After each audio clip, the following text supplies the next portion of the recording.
What's happening, everyone? Welcome to the Sportscast. You've got me, Andy, we've got Musk, and we are in the Feathers. Big shout out to them. Bottom of Addis Drive on Hawthorne Road. If you want to come down here this weekend, tonight they have on Paul McKenna.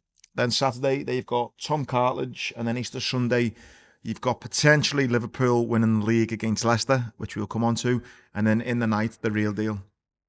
Not a bad weekend, that, like, is it? It's not a bad weekend at all. Bank holiday as well. The real deal's going to go off. Could be a banging weekend in Bootle. In the Feathers, that's the place to be. Right, before we start, Gary sends his apologies. He's off sunning himself for it being half term, so he's stuck with me and Musk. How are we? Good, lad. Yeah, all good. Got a little bit of announcement, haven't we? So in about 6 weeks' time, the end of May, we perfectly done this, which Gary was, quick to kind of point out. We were trying to find a date to do our yearly challenge for the Sadulo Foundation. Couldn't quite find a date because everyone's got quite a busy summer. And the only date which possibly could have worked was the Champions League final. After Liverpool got knocked out by PSG, we decided to go on that date, which is the 31st of May. And we're going to be climbing the three peaks, starting off in Scotland, climbing Ben Nevis, then down to the Lake District, Scafell Pike, and then finishing off in Snowdon, trying to do it in 24 hours. So again, yeah, there'll be... what we're going to try and ask people is if anyone wants to come and join us on Snowdon on the last one, as we're only taking one minibus up. Everyone's all kind of got the places on it, but it'd be great to have kind of a big gang bus coming down Snowdon, which would be nice. So more to that, more to come on that. And it's not a bad little walk, Snowdon, either. Yeah, it will be for me after I've already done two. Yeah. But yeah, me and Musk's doing it, Gary's doing it, Neil's doing it, who's part of the pod as well, and a few others. So yeah, if you want to get involved, 30, so it'll be the 1st of June, Sunday the 1st of June, round about midday on Snowdon, but more to come over the next few weeks. Also, tonight, Neil is getting married. He is, yeah. So big congrats to Neil as well. He helps out in the background of the pod and stuff, so yeah, happy days. Was there anything else I was going to say? Admin-wise, lad, I don't think so, no. Yeah, that's the kind of housekeeping done. Before we get into, because there is quite a lot to talk about, we've got Liverpool, we've got Champions League, Liverpool potentially winning the league, UFC, golf. However, there are a couple of stories which I just thought were really mad that we could kick off the show with. So, Britain's Harriet Dart, she was playing a tennis match, which she eventually lost in straight sets from a wild card, said that her opponent smells really bad and she needs to put on deodorant. Now, how bad must you need to smell for a tennis player to smell you? Yeah. Do you know what I mean? A cross-court. A cross-court smell.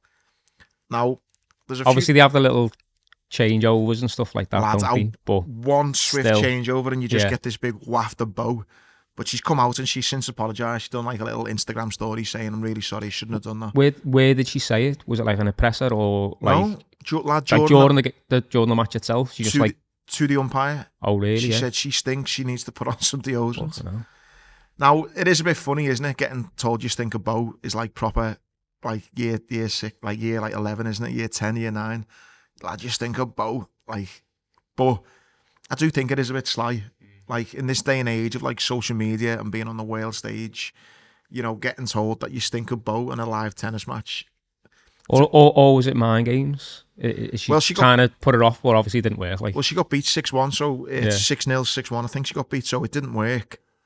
Maybe it was mind games, but I just feel it feels very bullyish, I think. Yeah. It is something like a bully would say in school. I just think of bow, but because that reputation then that's what I mean goes with it, then, doesn't it? That's what I mean. So it's like it's not something you can really shake off.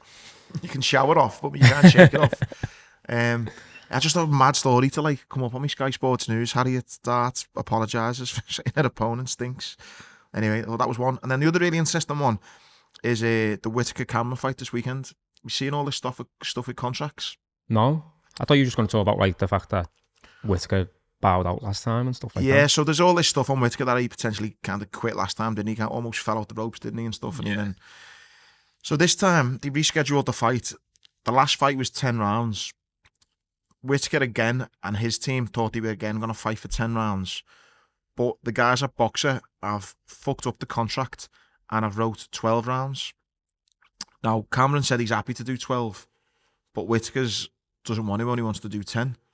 So it's put Cameron in a really strong position where he's like, well, you're doing 12 or you're going to pay me to do 10. Yeah. And I think it's Ben Shalom, is it, from Boxer, is it?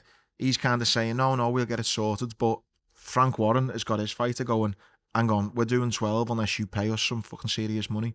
And the longer it goes on and on and on, it's like the money's going up and up and up. Do you know what I mean? I seen Eddie Hearn saying Frank Warren's not soft. The later you leave it, the more money you're going to be paying. The more pressure's on it, isn't it? Yeah. I just think it makes Whittaker look really bad because it's like he's got this already hanging over him that he potentially quit the last fight and bottled it. But now, like, what's an extra 6 minutes? If you're like this trained fighter, this skilled killer, what's an extra 6 minutes? It's what your camp is, though. If he's only been doing a camp for 10 rounds, then you don't have your taper off points at the same place, do you?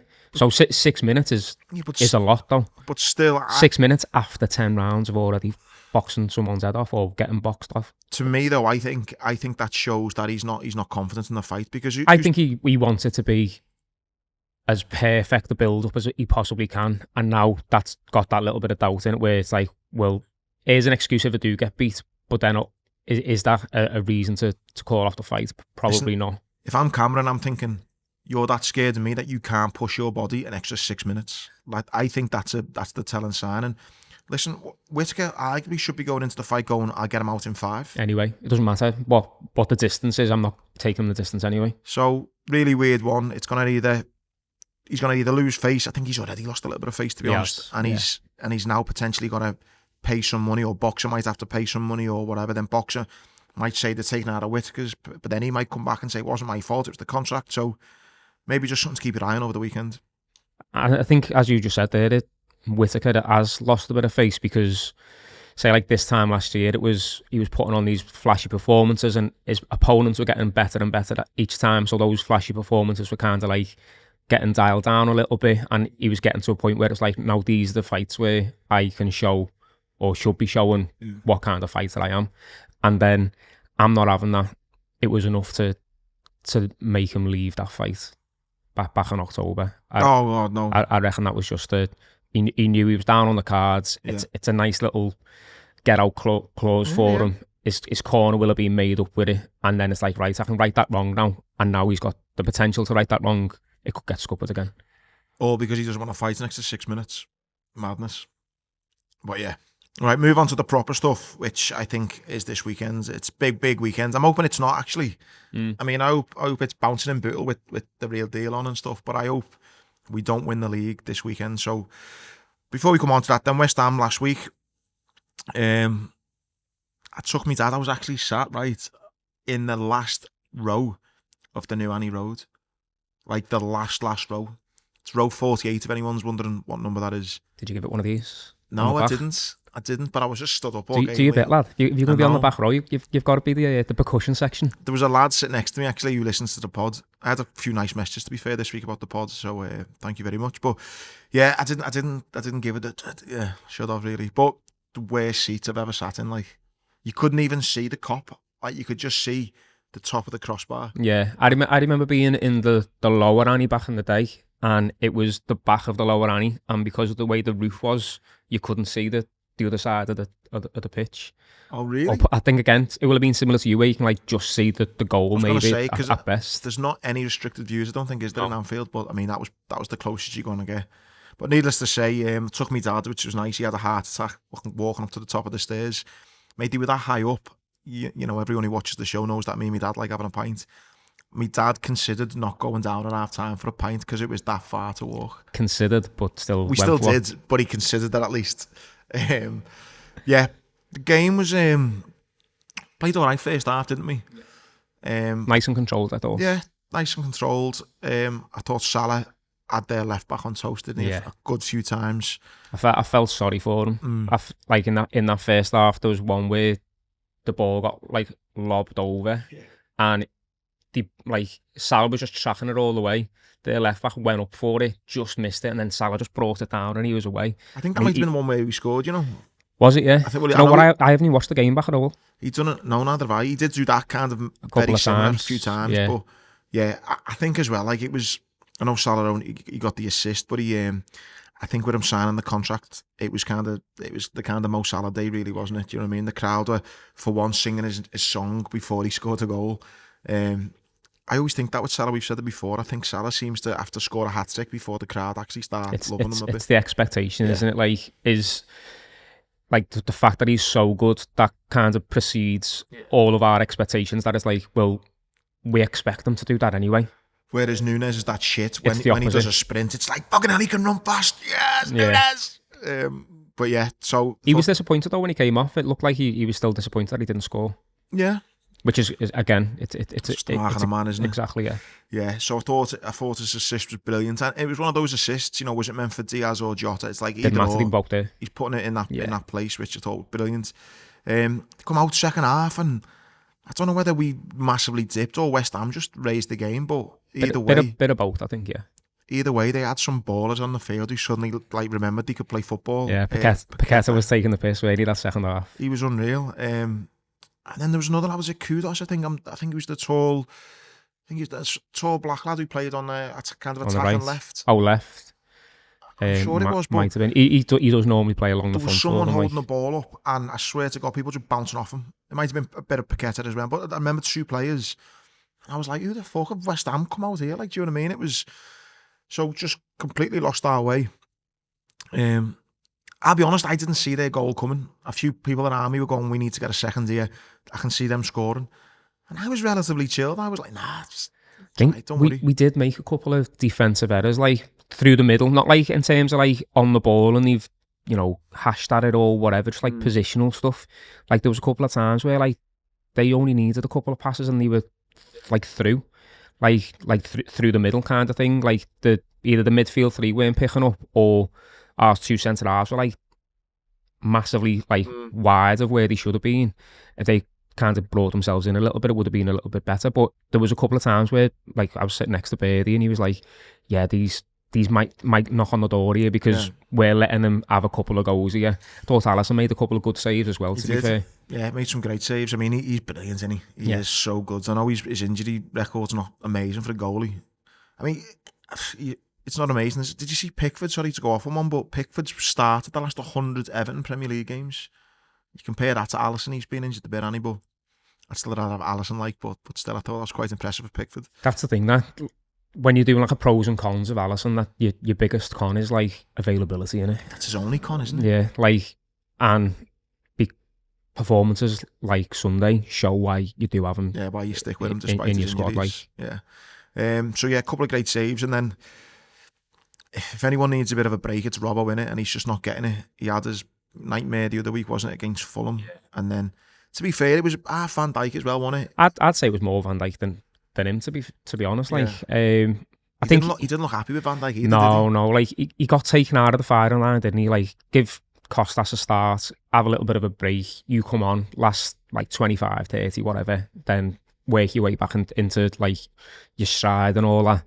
And that could have been perfect for him. Yeah. But then the fact that the goal ended up being an own goal by Robertson, I think thankfully anyone who was at the ground anyway were like, was it his fault, even when we seen it for the first time? And then when you look back at it, when we were watching a couple of replays afterwards when we went for a pint, it is Robertson's ball, and then Van Dijk tries to like hook it, doesn't he? Yeah. It hits him, it goes in. But it was the fact that like as he's going off, he's like, veg. It's kind of him letting everyone know it wasn't me. I'm letting everyone know now it was Virgil's fault. What did he say that when he walked off? At some point, I don't know whether it was for that or when Van Dijk booted him in the head. Really, yeah? I'd have to go back and watch that. But yeah, I don't think anyone... I just think, though, yeah, you could argue it's not his fault, but it's just not... For the season he's having, you just don't want any more of them, do you? Yeah. And then go up the other end, and Van Dijk makes amends. I suppose doing what captains do, just getting us out of shit. The fact he was the one who got us in the shit, like, but big let off that one. Yeah. I feel like I've not had one of them in the ground for a while where it's been like, fucking yes, because it has been a bit of a stroll, hasn't it, for a while now, so it felt good to like kind of that release. But we were saying, weren't we, afterwards, like when we having a little drink, and we were like, that 2-1 was so much better than a 1-0 because it allowed us to have that little euphoric moment at the end, rather than going, oh, well in lads, another win sounds. That's it, yeah. It was a bit like a 1-0 to the Arsenal type thing, where it was like, yeah, we knew we'd win. It was a nice, easy 1-0, blah, blah, blah. But it was like, it felt like we kind of like pulled ourselves out of it, and then 100%. It's like that argument, we like to have with Gary, meaning where we say, like, what do you want to do? Do you want the drama and stuff? And what was better, just clapping them off when we've crawled over the line over a 1-0 win over West Ham, or you'd have a little bit of fucking hell, God, we nearly fucked that then, didn't we? And, we come out the other side. So I think the players showed that at full time as well. The players stayed on for a while, didn't they?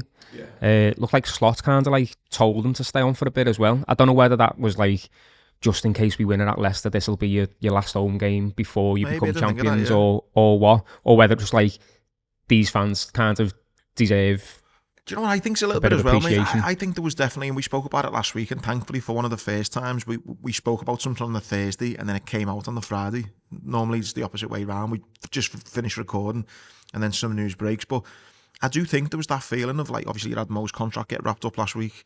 Maybe the manager was like, look lads, fucking come on, he's about to win the league here. Because I do feel as a fan base, it's because it's just been we know it's going to happen. I'm not as excited personally as the other years where it was like to the wire. Yeah, so maybe it was just a case of fucking come on, let's fucking enjoy it, like. And yeah, so they should. So yeah, big let off getting Verge doing that. Other points on the game. Did you see the post match?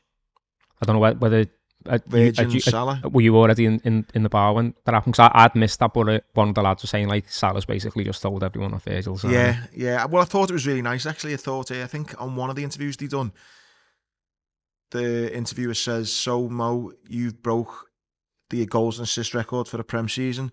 Virgil, that's I think your 100th game as captain. You know, what's more important? And I think Virg says the most important thing was the Hillsborough anniversary going on, and I thought that was a really classy touch that from. That's that's a captain's move, innit? Yeah, proper leadership, proper leader's answer.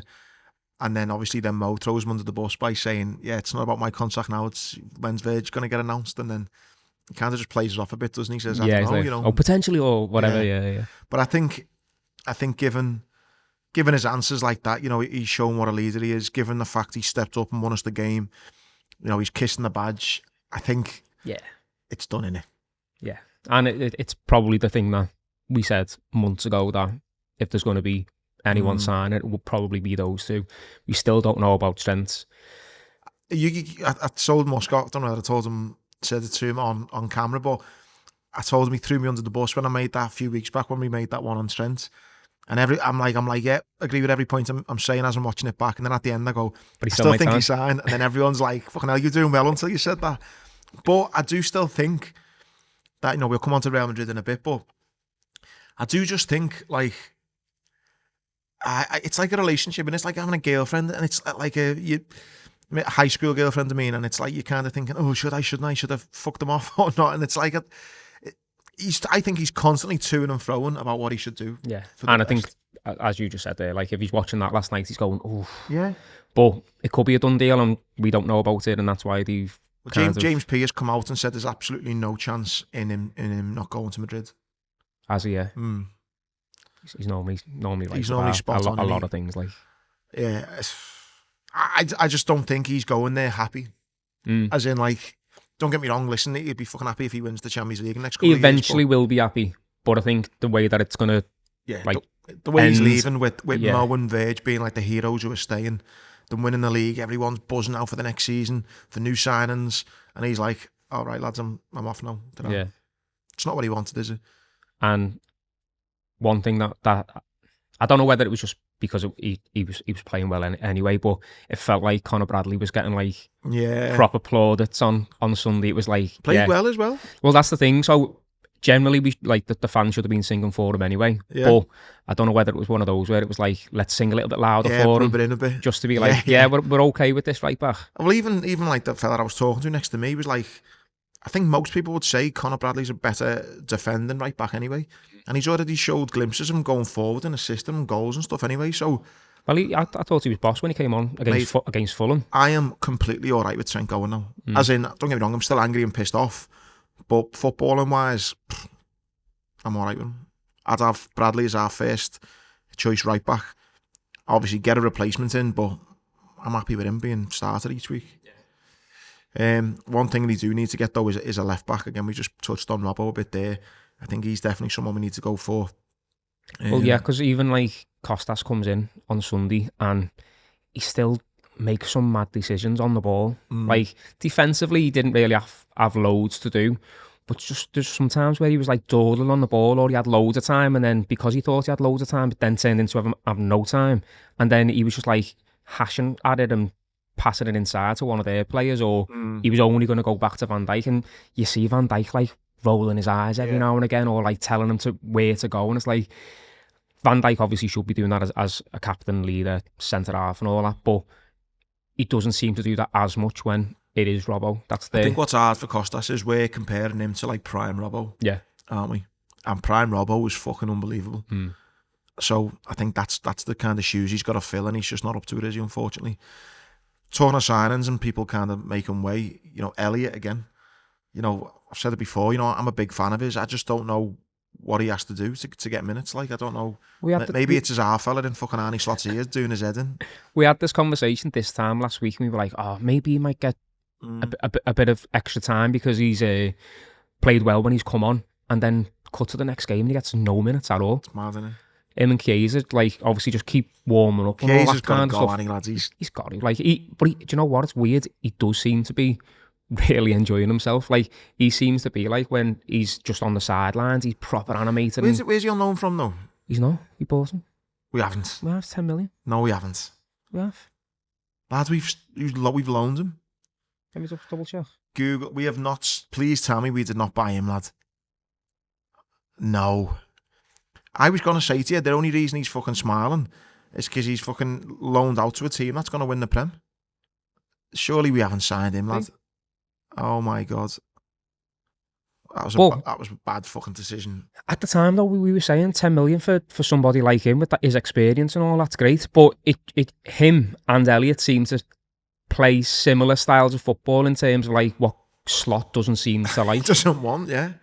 And he's fucking injured all the time. He's like fucking Aquilani, I've told you. But the last couple of months, though, he hasn't, so he still mustn't be doing enough in training or whatever. That Slot's still not fancying him. Him at all, like two lads who are getting 0 minutes there, so they've got to be looking on where the football's going to be played next year. I can't see Kerkez being there. I hope Elliott is, but yeah, more and more he doesn't get a look in, and maybe not. If you're a pro lad, you don't want to be sitting on the bench, especially when it, like, for him, it's like your boyhood club and you want the club to do well, and it's like, am I enjoying it when I'm not even a part of it? Like, he must be feeling like even though obviously, yeah, he's part of the squad that's going to win the league and stuff, his impact hasn't been as much as like previous seasons. So how does he feel about like being a very, very small part in that? A part player, isn't he? Yeah. Right, we'll come on to this week then. I might have a ticket, you know. Might be going. Oh, aye?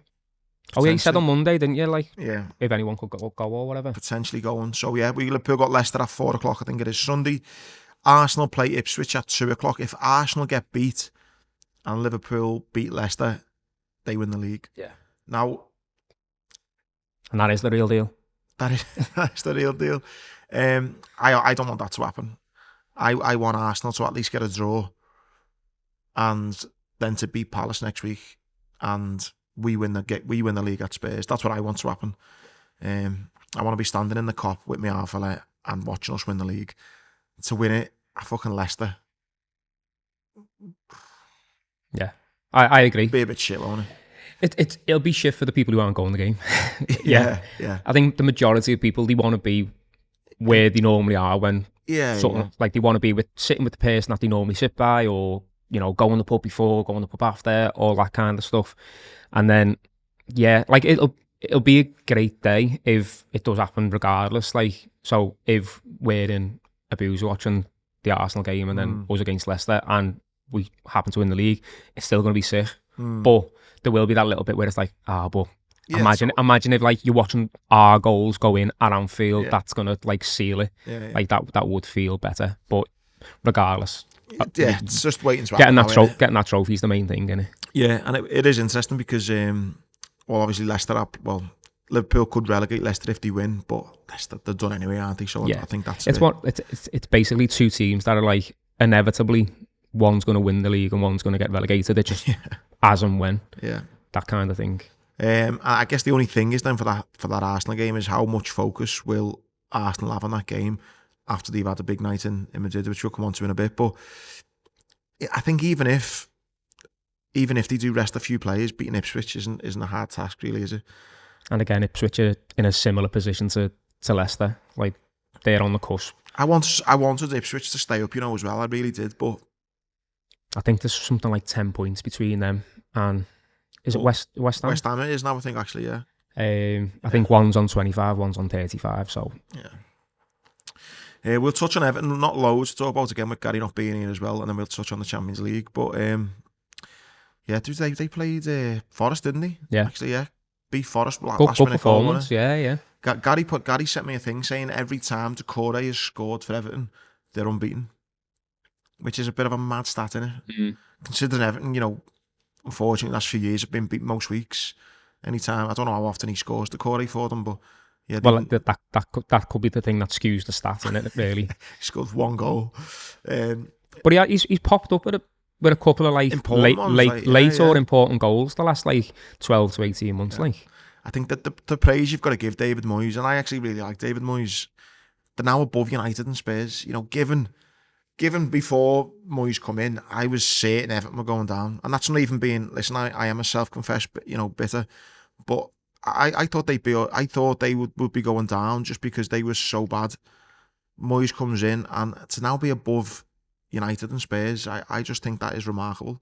Yeah, they're now at the point where they can just enjoy every game now. Like there's no jeopardy, there's no pressure. The sun's out, they're going to be having a good time at the last couple of games at Goodison, all this kind of stuff, and it is down to the David Moyes and what those players have been able to do under David Moyes as well. It is mad to think what they've done so different. Like they still the objective is to still get the ball in the back of the net. What's he doing so different than what he's just allowing certain players to be a little bit more creative, I think. Allowing some of the more attacking players to actually think about attacking and not trying to make those players do a lot of defending, which I think is what Dijk was doing, wasn't he? He wasn't really allowing people like, Ndai, for example, or even like McNeil to a certain point when he was fit. They were asking them to do a lot of like the dirty work, a lot of the running. Yeah. Whereas they don't have to do that with those kind of players now. Because Moyes is happy with the fact that his back five will do that job, and his like midfield 2 or 3 will do that job as well. It's more trust in all the players, isn't it? Yeah, like you and say. The players wanting to work for him and work for each other and all that kind of stuff. And even just like for the players going to the game and having that feel-good factor and not having that pressure of like, if I miss a place of pass, everyone's going to be on my case because everyone's like flapping it that we might get relegated and all that. Mustn't have been a nice place to play the last couple of years. No. So for that, say from February onwards, they've been able to go to the games, enjoy it, the fans enjoy it, and kind of keep that good feeling going. And that's why they've had that run of form that they've had. Well, I'm just looking now, obviously they play City next at the weekend, and they got Chelsea, but then they've got Ipswich, Fulham, Southampton, Newcastle. Now, apart from the next 2 games, which could be quite tricky, there's a lot of winnable games there, and I think they could even finish high as 10th. Yeah, those last 2 games at Goodison could be perfect for them as well. Like Ipswich and Ipswich and Leicester, is it? Yeah. Like they're 2 games that, again, those teams are already going to be down. The players will be gutted that they're going down, but they'll be already thinking about next season or already thinking about the summer, all that kind of stuff. I'm just wondering, were them fixtures put in because they were expecting Everton to be in that fight with them? And it would have been good for the Premier League to have these clubs fighting it out, but Everton should be sitting pretty at that point anyway. Brentford haven't won in 3 and they're 5 points ahead in 11th spot. I think Everton could aim for that, 11th. I don't think they get 10th. Brighton at 10 points ahead of them at the moment, but 11th, 12th, 13th to be, what a season. Well, that's the thing, and that's all they can do is like a coaching staff is just go, right lads, how high do you want us to get now? Like, this is realistic, this is what would be aspirational, but also we've already done the job that we have set out to do, which is stay safe. Yeah. So everything now is just a bonus. Yeah. And the race the other end then is for the Champions League spots. Before we talk on the actual Champions League, just talk about the kind of race for it. Again, mentioned it last week, I want to mention it again for all the haters, but like for such a shit league that Liverpool have won, the teams in the league are doing quite well because there's now 5 spots, as we know, for Europe, so 5 people can get it. It is quite an exciting race to see who are going to get it. I'm excited to see if City miss out, which I know they done well last weekend. It looked a bit of a shaky start, didn't it, getting beat 2-0. Yeah, that would have been a good, like the way that game panned out would have been a good little boost for them, I think. Yeah. Because I saw 2-0, I was thinking, fuck. And then it nearly went 3, didn't it? But it was a goal disallowed. Yeah. And I thought, they're not getting Champions League. But the fact it's 5 spots as well, that'd be the most Man City thing ever, that, to finish 5th and then win it next year. I mean, to be fair, we did that in 2005. Like, so fuck them, fuck it. Let's not talk about that.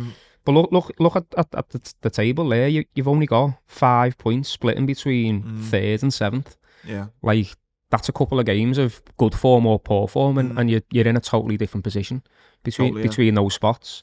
And some of those teams have still got things to play for as well. Yeah. So, for example, you've got Chelsea, who were playing, well, they will have already played when this goes out, but what's their focus going to be on? Do they want more silverware, or do they think, do you know what, we actually get more money if we get into the Champions League next season, or whatever? Well, I think Forest are still in the FA Cup, aren't they? That's an interesting one. And then you've got Villa, who have had that night on Tuesday where they go, do you know what, we can't not have those kind of nights again. Yeah. I think that'll really fully focus Villa, that. We'll get on to that then, the Champions League. I thought it was a boss couple of nights of footy for the neutral. Like, it was really good, wasn't it? Considering, like, a couple of weeks ago, we were saying, like, who do you want to win the Champions League? Not asked, like, because Liverpool are out. But watching it, knowing that it's not like I want them to go through because Liverpool are here or whatever. It's like, this is a proper game of footy for both nights as well. Yeah, no, I really enjoyed it. So the first night was obviously Villa, wasn't it?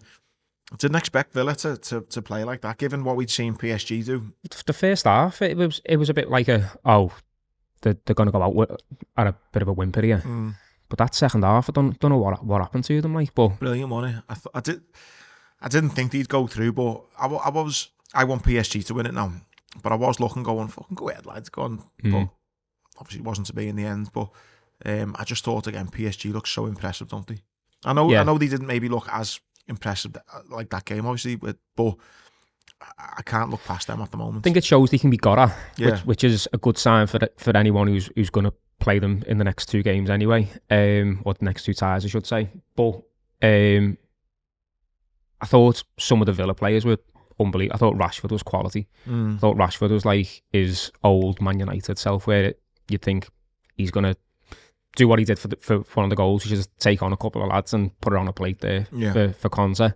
He just seems to want to be playing football now, which it's a nice thing when you see a player who was down and out, and you can tell he just couldn't be arsed playing footy. Not necessarily for United. He just looked like he couldn't be arsed playing footy, and he just seems to have a bit of a new lease of life. Like, it's new environments, isn't it? Change. Sometimes a change is good as a rest, and fair play to him.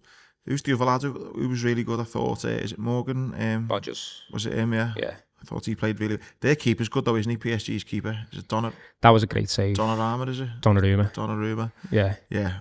I thought he played really well. He knew, like, the save that he made near the end of the second half, he knew that was like I've got us through here. Yeah. Because they were under the cosh. Big time. And he just pulled off a strong hand to get it away. And then it was just like, come on, that kind of thing. The other game was the Barca-Dortmund game. Barca got beat, but again, they had such a decent 4-0, I think it was, wasn't it? Yeah. So I think once they got the one back, it was kind of like, it's chill. I think they'll push PSG. I think that'll be the final, PSG and Barca. Yeah, Barca should go through. I think PSG's got a tougher semi-final. Like. Yeah. And then last night you obviously had Real Madrid against Arsenal. I thought Real Madrid just really poor. Yeah. Like really, really poor. Over both legs. They just didn't really seem to be the kind of team that we've been saying for years is when they get to these stages, they push on and show everyone why they've won so many European Cups. It looked like a team that weirdly didn't have many answers. Yeah, I remember going and watching Madrid. I don't know, I think it was in the Bernabeu, and it was like when they had the ball, they were just zipping it so fast, and then when we had the ball, it was like we were trying to pass a bag of cement. Yeah. And I remember thinking, like, it's not often, luckily enough, as a Liverpool fan, it's not often you watch your team and you get absolutely battered. Yeah, it seemed like a men against boys game, that game, didn't it? And I remember walking up, I walked out the stadium 70 minutes and we were all like, what the fuck have we just watched there? And we just quickly forgot about it. So to see them like that was mad. And I was listening to the commentary as well, and I thought it was a good point one of them made. It was like, they've had Ronaldo and Benzema, these top quality, big leaders, big characters, always kind of pull Madrid out of it. And I think they're looking at Mbappe now going, like, this is your time now to pull us out of it. And he's obviously not coming up with the magic. Goes off injured. Same with Vinicius as well. Like he cried off because he didn't win the Ballon d'Or a couple of months ago. But these are the games where those kind of players are meant to tear up. I've seen a funny thing saying that now that Madrid are out, Salah might actually win a Ballon d'Or, which, maybe there is some truth to that. I thought Declan Rice as well, how well he's put himself across over the two legs. He's got man of the match on both games. For different reasons as well. Yeah, for different reasons. One of them scored in a couple of worldies, and two just putting in a solid performance all over the pitch. I think when he looks back at like kind of moments in his career, listen, whether they go on and win the Champions League or not, I think he's kind of put himself in a bracket maybe across Europe where people go, I've never been his biggest fan. I've always known he was a quality player, but I think we've had so many great midfielders in the Premier League. I've never really thought Rice is like along those names, but I still don't think he's like there, but maybe he is, I don't know, but he's definitely, his stock's gone up a lot, hasn't it? Oh, yeah, 100%. And one, Moyes had said, didn't he, like, West Ham should have got more money for him because that's how much they were losing. But like in terms of like you saying his stock's risen in those two performances, it reminded me a little bit like, obviously in a bit of a different era and stuff, but like when Keane was so good in that 99 semi-final. Yeah. Obviously he then couldn't play in the final, but that Juventus game he's known for. It's one of those where it's like you're letting everyone know how good you're on. I'm the same as you, to be fair. I haven't always thought like he's world class and in that bracket, but when you put those performances in, if he then does that consistently, then he puts himself in that bracket. And we're talking about Bellingham being world class, but those two were having like a bit of a like head to head yesterday, and considering like international teammates, they didn't like. Yeah. Did you see Rice? Bellingham done something, and Rice just went fuck off. Like, pushed them away. There's like little things throughout the game, like little niggles or leaving one in late or holding on, or there's just little bits where it was like it was two lads who were kind of fighting for the teams, but also fighting against each other as well. I thought it was really interesting the commentary and also just social media when Saka took his penalty. Maybe a bit naive of him to be a bit cocky, and I think even one of the Real Madrid players kind of grabbed him in the tunnel at half time and said, like, don't be fucking trying that again. Yeah. But it was a mad decision, I thought, though. It is a mad decision, but if it comes off, everyone goes, fucking hell, he's got ice in his veins. Wow, what a man. Does he do it if it was 0-0 on aggregate, do you reckon? It was 0-0, wasn't it? Not on aggregate. On aggregate, sorry. That's probably not, no, but you never know. I think then that should like kind of tell him what to do. But maybe the way we've just said about Rice having that stage, maybe he's thought, do you know what, everyone keeps comparing me, saying am I as good as, Mbappe and Vinicius Jr.? Well, fucking, I'm just going to do a little Panenka in the backyard. Yeah. Maybe I mean, it would have been sick if it got pulled off, but I just think it was a bit. He took a while, didn't he? He like when I was looking at him, he was like it seemed to take a long while to actually take the penalty, and it hasn't gone down the centre, has it? If he's trying to kind of gone a little bit off to the left, so I think he's kind of missed it a bit, but he ended up looking like an idiot. But then did redeem himself with a great finish. Goal. Yeah, it was the build up was great as well. Yeah. The passes, the intricate passing, and then just a great little lob over the keeper was great. Which then it didn't matter that Arsenal had a bit of a defensive nightmare. That was Saliba, was it?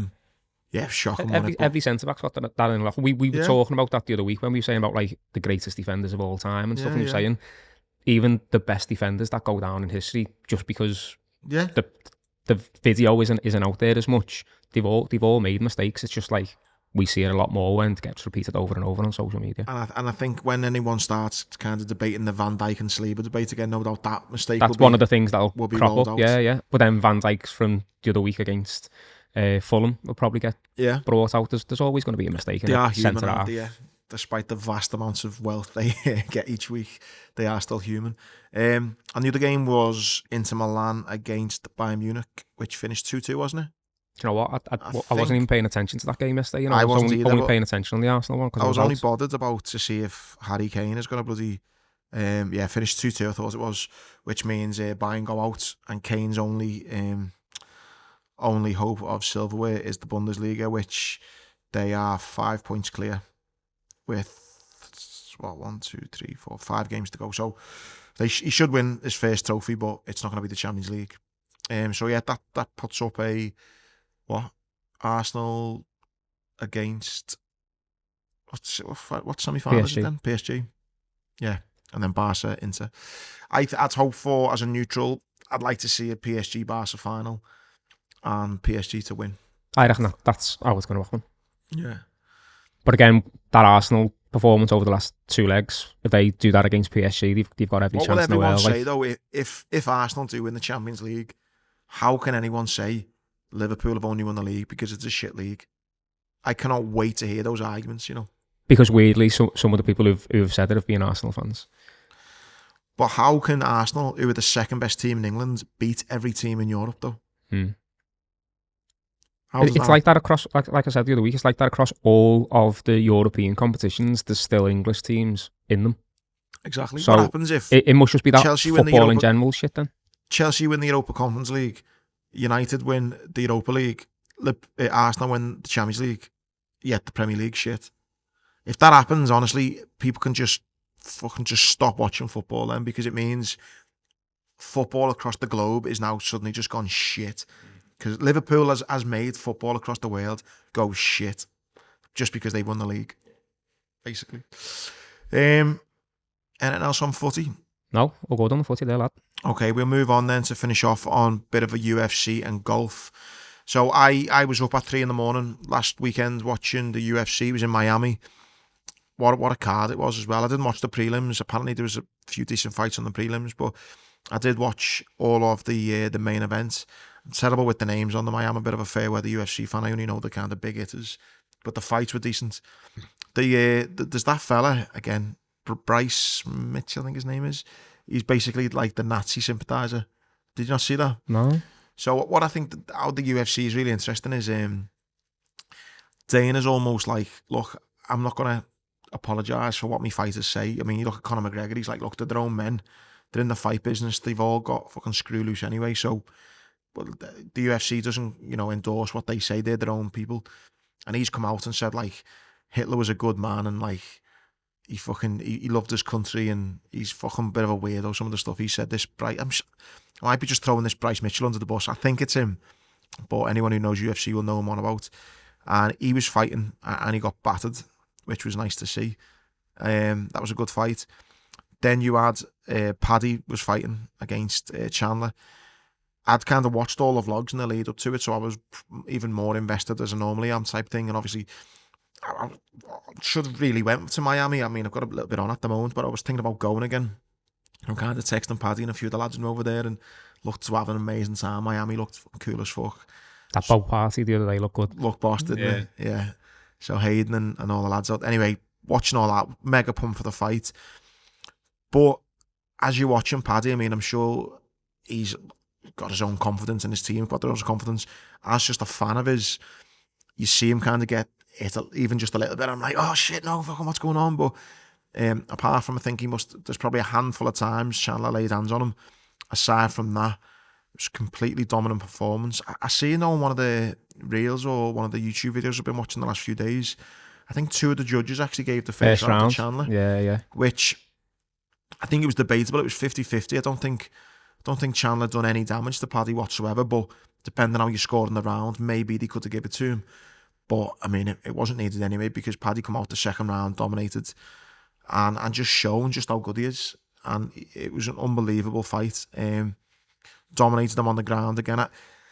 As much as I think Paddy wants to prove people wrong on his feet because he gets doubted seemingly, which is mad, but it's like he wants to stand and trade. But I just want to see Paddy just fucking tie people up and start ripping arms off on the ground. I think to be fair, it looked like he was trying to like get him in a hold, but Chandler just kept wriggling away, didn't he? So he just started lashing elbows at him instead. He's a strong fella, that Chandler. Yeah. Like he's a proper little dense. Yeah, dense, muscly bloke. So the second round was a dominant performance, and then the third round he comes out, Chandler leans in and he just catches him with a knee, and you can literally see his cheek pop open there, and then he just left that little gap, didn't he? I think if you go back and watch Paddy Baddy's fight, and you've heard the line, he smelled blood. Seeing how Paddy reacts after that knee is the epitome of someone smelling blood in a fight. Just runs after him. literally pupils dilated and just went for it. Volleys him in the head, and then just starts banging him everywhere. Eventually takes it to the ground, and what I thought was brilliant, he's trying to choke, but he's quite close to the cage, so he can't get his back properly and get the choking that he wants. And he said in an interview afterwards he'd seen other fighters try and get the submission and take too long to try and get it. So in the end, he's all, fuck it, I'm just going to start raining elbows down on this fella's face. And there's a point where the camera zooms in, and Paddy almost grabs Chandler's forehead almost. And like Chandler like looks up. Yeah. And he's just got blood all over his face, and then Paddy just goes, boom, just right in his face. I was just like, mate, this is not good. Like, as much as I want him to win, I'm like, mate, you are rearranging this guy's face, stop. And then, I mean, it goes on for like another minute or so until the ref finally jumps in, and wow, just what a performance, like unbelievable. Yeah, and we've said it like over the last couple of years, like these are the kind of fights where you're going to see whether he's capable and all that kind of stuff. Yeah. I'd say that's one of his better, more professional performances in terms of just like knowing what to do and when to do it. And now he's kind of proven to people now that he should be in the top 10. Because a lot of people were saying like a couple of years ago he's gonna be kind of there for the entertainment, but once it gets to these kind of fights, he's probably gonna wane a little bit, and he's probably not gonna get the top 10, and he's number 8 now. Exactly, and it was really nice to see those haters that you've just mentioned actually be humble enough and say, you know what, mate, fair play. I seen Izzy.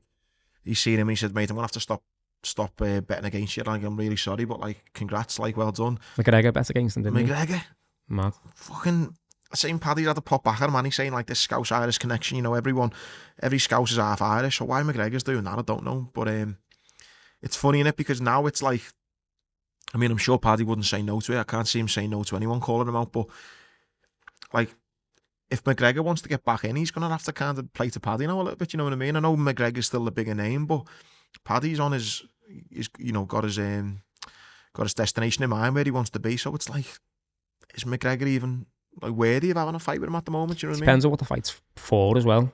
Like, if it's worth Paddy risking anything to, if he wants to, get to the top, it's like, well, these are the fighters that are in my way of getting to the top. McGregor's not one of them, obviously, is he? Definitely not. It's going to be more like on a exhibition type of scale. Yeah, and it was just mad to see the likes of Joe Rogan and Dana himself just saying, Paddy, they're going to have to stop doubting, aren't they? Because he literally, the commentators, everyone was just saying like just how impressed they are. And you look at his very first fight against I think the Italian lad, I can't think of his name, I don't remember his name. Anyway, he gets caught a couple of times, and Matt Bisping at the end of the interview, at the end of the fight in the octagon, says, Paddy, you're going to have to keep your chin down, mate, as you're going through the ranks. And then you look at that fight now where he gets clipped maybe a couple of times, but there's no big, crazy, massive shots that like wobble him and anything. I mean, like we said before, he looks like they had a big party on a big private boat. Paddy looked like he just woke up and just turned up for a party. Yeah, like didn't look like someone who'd been in the cage. No, I just so happy for him. So happy for obviously his Mrs. Laura, the family, and his whole team. Like that, just little bonus for him as well. Yeah, 50 grand bonus performance of the night he got. So just a boss. Me sitting there at 5 a.m. watching it buzzing. That finished, and then you had Volkanovski, my mate Volk, who I bumped into, had a little chat with at the Win last year. Really nice fella. And the 2-minute chat I had in a noisy nightclub with him. You got your photo? Got my photo, that's the main thing. And a great performance by him as well. I think he's obviously a massive fan's favourite. Dominated the division for so long, and just bossed to see him back with a belt. The lad he fought is Brazilian fights out of Mexico. Is it the other way around, actually? Either way, terrible haircut, but great fighter. And was unlucky. I think he'll definitely come again, but just buzzing with that Volkanovski, like just such a humble fella, really open about his mental health struggles, now how important fighting is to him, and he's shown that there's no age limit as well.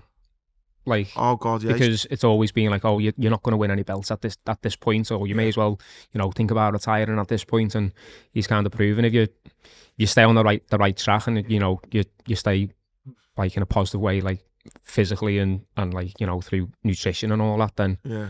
And he's quite an active fighter, so he's already talking about defending the belt again and soon and stuff. And actually going back to Paddy a sec, I thought that was quite funny. He said, someone said to him, so obviously you don't kind of fluctuate in weight as much between fights anymore. You're going to like stay in good shape and then be ready for a phone call off Dana since you come out of this fight really fresh. And he was like, no, it's me daughter's birthday next week, then it's my wife's birthday next month, and then Liverpool are gonna win the league, so fucking no, I'm not fighting for a little bit. And I thought that was just great honesty to go, look, I've just had the fight in my life. I'm now ranked in the top 10. I'm having a switch off. I'm going on holiday. I'm going to go and get fucking blazed and do whatever he does in his spare time, and that's it. And I thought, fucking, just as you'd expect, just him being his honest self, isn't it? So even when he was talking about like potential fights on I think, don't know what this podcast or an interview or something, he said like, I told him I wasn't going to fight in May because Liverpool are going to win the league. So I'll fight in April. Make sure I'm on the April card instead. Do you know what else is the last thing I say on Paddy? Because I am fucking licking his ass at the moment, because I am just so happy for him. I thought it was great when, obviously he's looked up like loads of people who love the UFC did look up to McGregor, and the fact that he's got someone who he's looked up to at one point calling him out and betting against him, I thought that could be a little bit intimidating. But the fact he's just owned up to it and went like, fucking McGregor, you lizard, you can get it too. I thought that was great as well. Do you know what I mean? Because it's one of them, even though I know Jamie Carragher, to me, Jamie Carragher and Gerrard are still like these people you still sometimes feel nervous. So I think for Paddy, maybe looking up to McGregor, he might still feel a little bit. But the fact he just said, fuck you, lad, you know what I mean? You can get it as well. I thought we were sweet, but we're not now. Yeah, fuck yeah. I thought that was great as well. And then the last thing, mate, to finish on, I'm not the biggest lover of golf, but obviously when the Masters comes around, it's hard to not get involved in it. It was boss to see that one, Rory. I mean, it's a bit later than everyone was hoping, like, but yeah. 11 years later, wasn't it, I think? Well, I was just meaning the fact that it was like 1:30. Oh, right.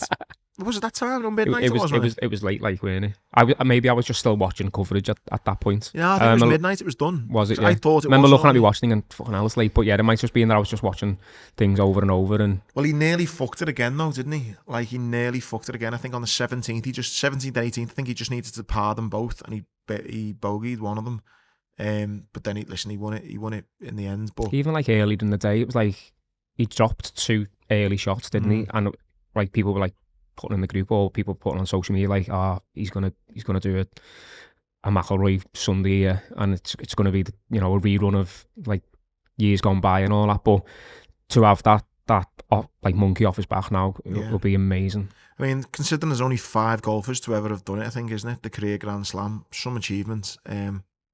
And do you know what? I think he nearly got a divorce through all of this, didn't he, as well? I think they were going to get divorced, but then he decided not to. So he's had this time last year, weren't it? I think he's had a lot of stuff going on in his life, and I think to show that mental fortitude to come back, and it must be horrible to have all those doubters all the time saying, "Oh, he's going to do a Rory again." Do you know what I mean and stuff? And it's like, so I even heard what's his name, DeChambeau? What's his name? How do you say that? The golfer's name, whoever he was playing with, said Rory didn't speak to me once all day, and it just shows you how like tuned in. Yeah, you can't let anything like take your mind off where you need to be, whether that's just for half a day or whatever. It doesn't matter. It's like, well, I'll speak to you later, mate. Yeah.